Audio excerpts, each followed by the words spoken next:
1334 మందిని మోసం చేసి 478 కోట్ల అక్రమ డిపాజిట్లు వసూలు చేస్తే 53 లక్షల రూపాయలు మాత్రం మోసం చేసినట్టు అద్వికా ట్రేడింగ్ కంపెనీ మీదన కేసు పెట్టడం ఏంటన్నది సాక్షి నిలదీస్తోంది.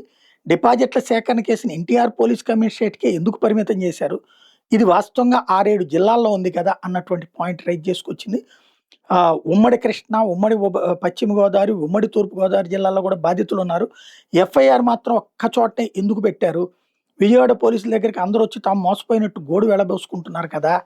అలాగే అక్రమ డిపాజిట్ల సేకరణ తీవ్రమైన నేరం అయితే ఆ తరహా నేరాల్లో బాధితులు ఒకటి కంటే ఎక్కువ రాష్ట్రాలు ఉంటే ఆ కేసుని సిబిఐకి అప్పగించాలి. సెక్షన్ 30.30 స్పష్టం చేస్తుంది. అద్వికా ట్రేడింగ్ కంపెనీలో డిపాజిట్ చేసి మోసపోయిన వాళ్ళు తెలంగాణకు చెందిన బాధితులు ఉన్నారు. మరి ఆ కేసు దర్యాప్తును సిబిఐకి ఎందుకు అప్పగించడం లేదు? సెక్షన్ 11.11 ప్రకారం అక్రమ డిపాజిట్ల కేసు వివరాలను సిబిఐకి నివేదించాలి. ఆ తరహా కేసుని సిబిఐ దర్యాప్తు చేయాలని సెక్షన్ 29 స్పష్టం చేస్తుంది. మరి ఎందుకు అట్లా చేయట్లేదు? కనీసం ఈడీ విచారణకు కూడా ఎందుకు అడగట్లేదు? దీని వెనకాల ఏదో సెటిల్మెంట్ జరుగుతోందన్నది సాక్షి అనుమానం వ్యక్తం చేస్తుంది.